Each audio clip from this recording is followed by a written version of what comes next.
penampilan menarik itu juga menjadi kunci utama saat kita berkomunikasi. Kalau misalnya penampilan kitanya nggak rapi atau sebagainya, orang-orang tuh jadi males kalau berkomunikasi sama kita. Terus berpenampilan menarik juga nggak harus soal tentang yang mahal, dengan pakaian sederhana aja itu nggak apa-apa kok, yang penting itu rapi. Selanjutnya itu ada indikator penampilan diri yang baik. Pertama itu ada penampilan yang bersih. Kebersihan itu kan sebagian dari iman. Nah, kalau penampilannya bersih, orang-orang juga bakal nyaman saat berkomunikasi dengan kita. Contohnya, ketika mahasiswa baru dengan pakaian yang bersih, dia lebih mudah mendapatkan seseorang untuk berkomunikasi. Jadi orang itu kayak merasa tertarik dan nyaman. Buat orang di sini rapi. Terus yang kedua itu ada penampilan yang rapi. Penampilan rapi itu kayak sesuai lah, kayak tempatnya di mana, tempat dan situasinya itu di mana. Nggak mungkin kan kalau misalnya kita kuliah pakai baju renang.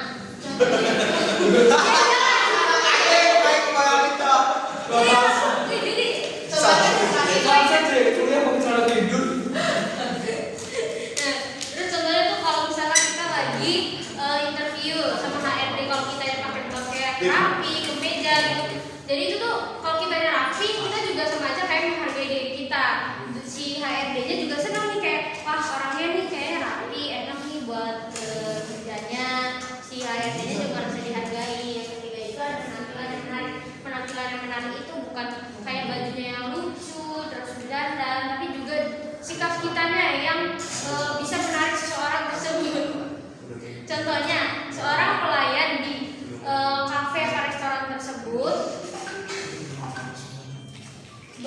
dia tuh orangnya tekatan, terus tuh nggak loyo, pas semangat banget buat kerja, ya semangat. Terus dia juga nggak lupa buat senyum, terus kayak nunjukin rasa sifat yang empati, nanyain, halo gimana kabarnya, siapa ditanyain kabarnya, terus jangan lupa buat minta maaf, jangan sungkan, lalu ucapin kesan yang baik untuk dia dan tawarkan bantuan jika diperlukan.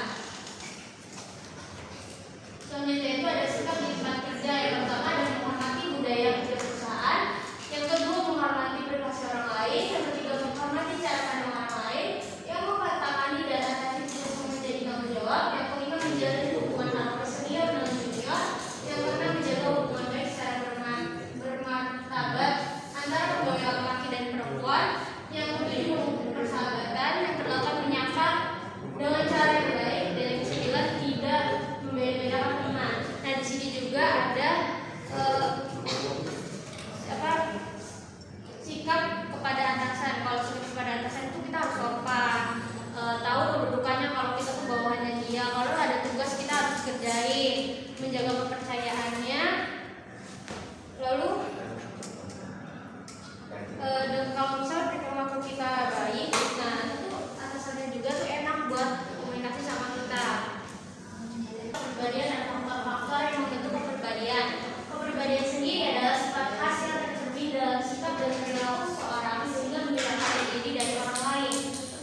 Nah, setiap individu memiliki kepribadian yang unik dan berbeda. Menurut surat Ale pada tahun 2011 yang menjelaskan ada ciri-ciri kepribadian, yaitu ada pengendalian terhadap diri sendiri, menjalankan ajaran agama, menyesuaikan perilaku dengan ada di daerah lain, yang keempat mendatangkan kebahagiaan, yang kelima pengendalian diri atas dasar intuisi, yang keenam mengikuti evaluasi, dan yang ketujuh disertai niat baik. Lalu ada faktor-faktornya. Faktor yang pertama itu ada faktor biologis. Faktor biologis adalah faktor yang berasal dari genetik atau sifat yang diwariskan dari orang tua kita. Itu tuh dari proses pembuahan. Genetik ini biasanya menentukan ciri dari fisik, kecerdasan, dan sebagian perilaku seseorang. Yang kedua itu ada faktor kultural atau budaya. Nah, faktor kultural ini menjadi membuat seorang tuh cara berpikir seseorang itu bagaimana, terus memandang diri sendirinya bagaimana, dan mengekspresikan emosi, lalu berinteraksi dengan orang lain itu seperti apa. Yang ketiga itu ada faktor keluarga. Faktor keluarga adalah faktor yang utama dalam membangun kepribadian.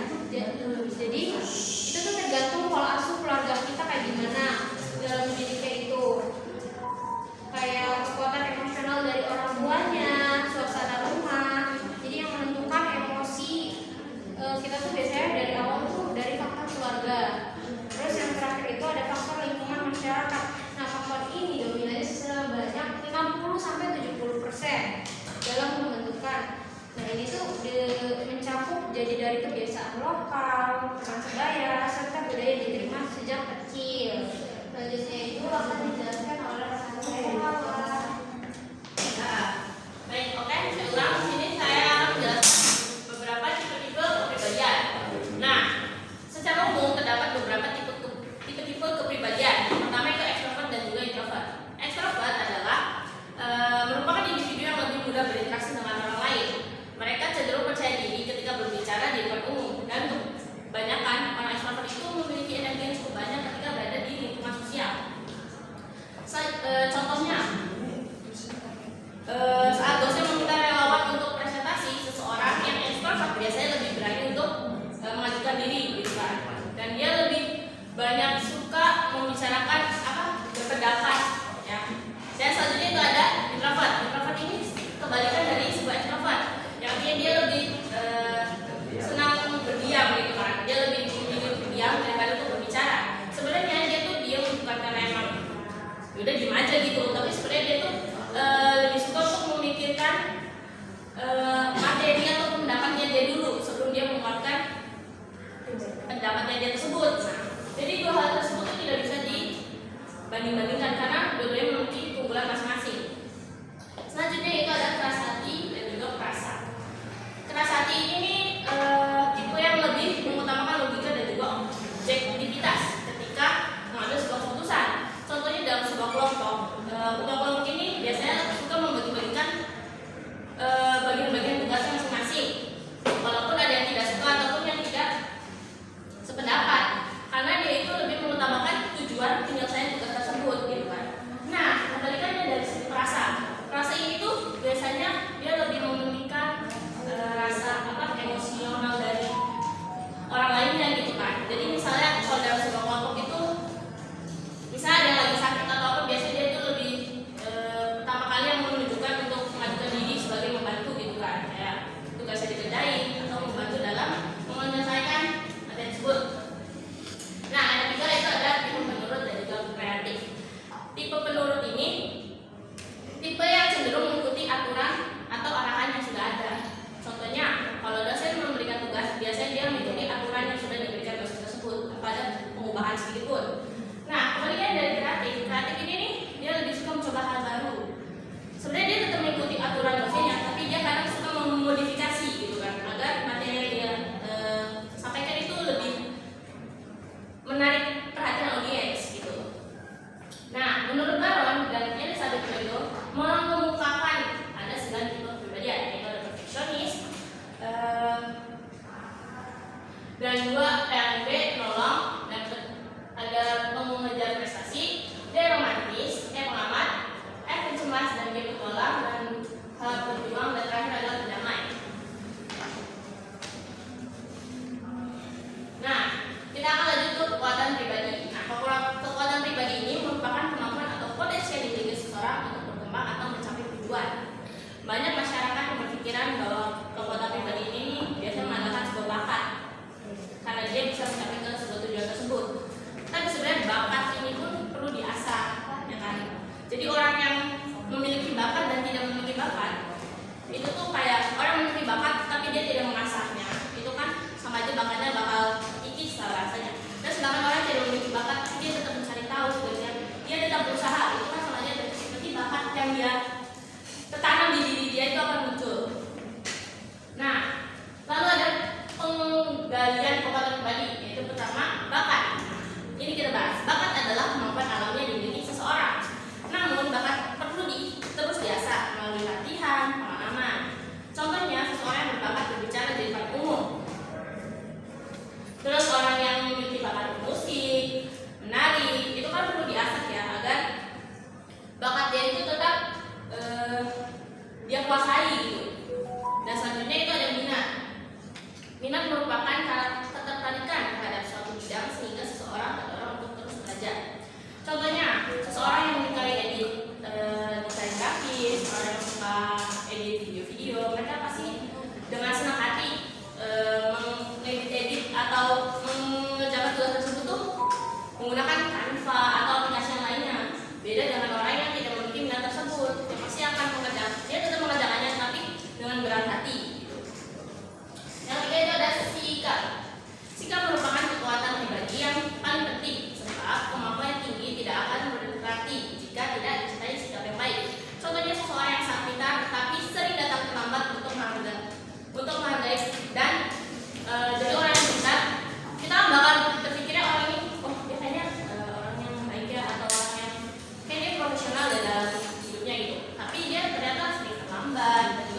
Simbol tersebut tidak hanya berupa kata-kata, tetapi juga pakaian, ekspresi wajah, bahasa tubuh, maupun perilaku.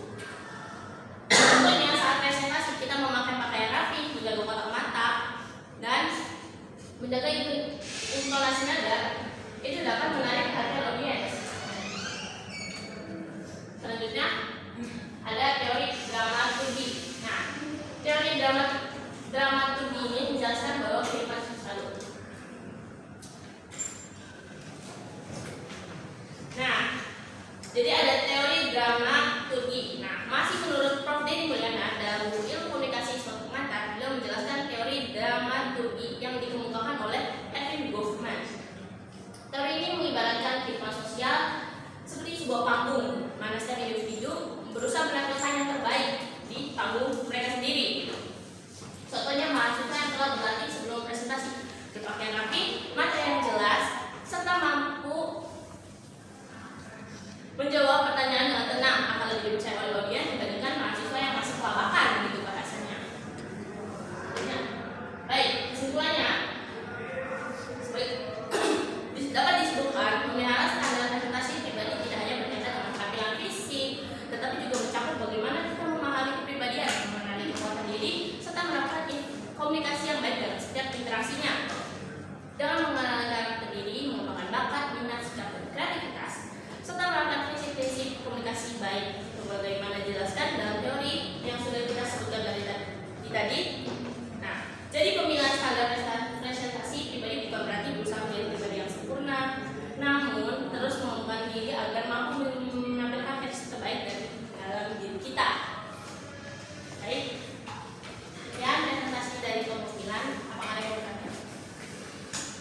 Izin bertanya, perkenalkan nama saya Ricky Martin dengan nomor NIM 25021137.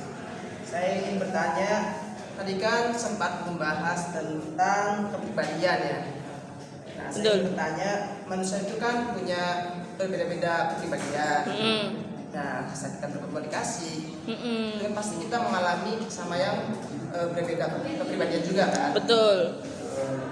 Nah, tapi kadang perbedaan kepribadian itu membuat kita salah persepsi dalam tersebut. Nah, pertanyaannya itu kita tuh harus menggunakan pendekatan bagaimana dan menggunakan teori apa agar hubungan itu lebih baik dengan orang yang beda persepsi ya, beda kepribadian seperti itu. Betul. Oke. Terima kasih. Terima kasih. Jadi kalau kamu tadi tuh pertanyaan kan malah ada 2 orang. Jadi introvert, tapi itu jadi bikin kita salah persepsi. Percayaannya apa? Kalau menurut aku, kita tuh biar komunikasi baik kan, kita harus tanyain dulu nih. Walaupun orang introvert kan lebih gampang capek ya. Dia tuh kita harus tanyain dulu nih gimana kondisinya dia, lagi baik apa enggak, terus apakah ada waktu luang nggak bisa ngobrolnya, karena kalau aku ngobrol dikit aja itu udah capek. Bahkan kalau ngobrol dikit kayak dia bisa capek banget nih ya, capek. Terus gimana sih biar komunikasinya baik dan nggak salah persepsi, kita harus ngobrolin cara pendekatannya itu gimana. Kamu tuh harus pelan-pelan deketin gitu loh, kayak ditanya Lebih tepatnya mengenali kepribadian masing-masing setiap orangnya gitu. kamu sahabat yang kenal, udah boleh tuh lanjut. Kan tadi tuh ada tahap perkenalan, terus perkenalan tuh ya bisa jadi teman, bisa jadi sahabat, kayak gitu. Pelan-pelan aja. Materinya siapa yang belum kemarin. Terus teorinya itu sama kayak tadi malu kenalin teori simbolik. Coba aja. Ya kan kadang salah persepsi kan kadang terlihat dari wajah ataupun kata-kata mereka kan. Tapi sebenarnya mereka bukan berniatan emang malas ataupun marah, tapi emang kepribadian mereka yang seperti itu. Jadi solusinya yaitu kita harus apa? Mengerti kepribadian orang-orang agar komunikasi berjalan dengan baik. Mantap dah. Makan sependapat. Bahwa dengan NIM 2021182. Pertanyaannya itu kan gimana sih caranya kita semisal kita introvert atau kita extrovert. Nah, teman kita itu nggak suka kalau kepribadian kita kayak gitu. Apakah kita harus menjauhi teman tersebut atau kita tetap jadi diri kita sendiri? Gitu aja sih. Terima kasih.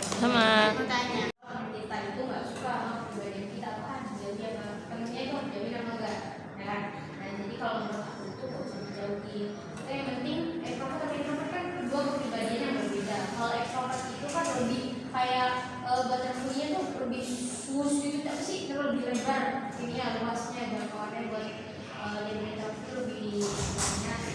Kalau sedang introvert itu dia kan cepet capeknya nih, dia juga lebih senangnya itu sendiri. Jadi kita tuh harus kayak ya udah nggak apa-apa, nggak usah dijauhin, tapi kita toleransi aja, menghargai kepribadiannya dia. Kalau dia kita menghargai kepribadiannya dia juga menghargai kepribadian kita. Jadi nggak usah dijauhin, nggak apa-apa. Kalian itu harus saling sama-sama mengerti satu sama lain gitu. Toleransi. Asik. Izin bertanya buat kelompok 9. Saya kurang tipe-tipe kepribadian, tipe introvert dan extrovert gitu, tipe keras hati dan perasa. Seringkali kita mengkonotasikan atau seringkali kita mengklaim bahwa introvert dan extrovert itu tidak bisa bersatu karena memiliki tipe kepribadian yang berbeda gitu. Nah, apakah itu benar? Dan jika memang benar, apa alasannya atau ada nggak teorinya? Dan jika kalau salah, seberapa? Dan kalau salah, ada apa alasannya bisa bersatu gitu? Karena extrovert dan introvert kan kayak dua kutub utara yang berbeda gitu. Betul. Oke. Aja. Makasih Kak ya. Dijelasin kalau Apa kenapa introvert dan introvert itu karena nggak bisa bersatu gitu kan, nggak nyambung. Benar nggak sih? Bisa bersatu nggak? Iya, bisa bersatu atau enggak kan sebenarnya. Nah, sebenarnya kalau kita terus lebih dahulu lebih lagi itu kayak ada yang namanya MBTI. Ada MBTI ya. MBTI itu kayak personality gitu kan. Kayak biasanya itu tuh dibedakan dua jenis, ada introvert dan juga extrovert gitu. Tapi sebenarnya setelah kita telusuri lebih jauh, ternyata tuh nggak segampang extrovert dan introvert gitu kan. Ternyata tuh banyak malah yang extrovert itu malah mereka tuh nyambungnya ke introvert. Jadi nggak sama extrovert ternyata banyak kalau lebih nyambung sih sama extrovert dan introvert gitu.